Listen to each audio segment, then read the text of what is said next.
Your portfolio is down 15% this week. Your hands are shaking as you stare at the screen. Every fiber of your being is screaming, sell now before it gets worse. So you do. You sell. And 3 weeks later, the market's back to where it started. This has happened to you before, hasn't it? Here's the thing. A 10 to 20% correction isn't a crash. It's breathing.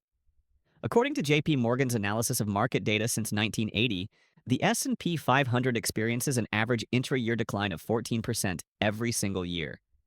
Yet it still ends positive in 32 out of those 43 years. Read that again. The market drops double digits almost every year and still goes up. But here's what most people don't realize. Your brain literally can't tell the difference between a normal correction and the beginning of a crash. When you see red, your amygdala, the fear center of your brain, lights up like a Christmas tree.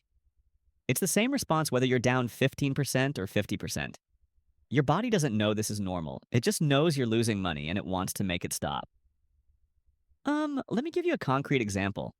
In February 2020, right before COVID crashed everything, the market had already dropped about 12% in 3 weeks. People who sold at that point thought they were being smart. I'll get out now and buy back lower. Guess what? They missed one of the fastest recoveries in market history. The ones who sold at negative 12% watched from the sidelines as it dropped to negative 34%, then rocketed back up. They were right about the crash coming, and they still lost. Look, this is where it gets really interesting. There's something called myopic loss aversion. Basically, the more frequently you check your portfolio, the more likely you are to see it in the red, and the more likely you are to panic.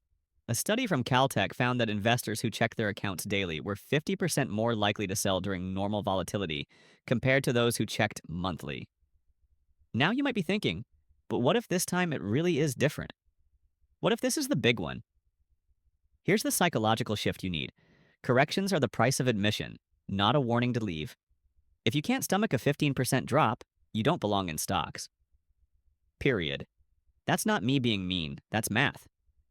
Here's what you do instead. Before you invest a single dollar, write down the exact percentage you are comfortable losing without selling. 20%? 30%? Whatever it is, commit to it. When that number hits, you're not allowed to make decisions. You either hold or you buy more. Those are your only options.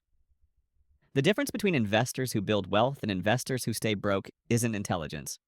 It's the ability to do nothing when your brain is screaming at you to do something. Normal corrections don't destroy portfolios. Panic does. So the next time you see red, ask yourself, is this a crisis or is this just Tuesday? Now go write down your number before the next correction finds you unprepared.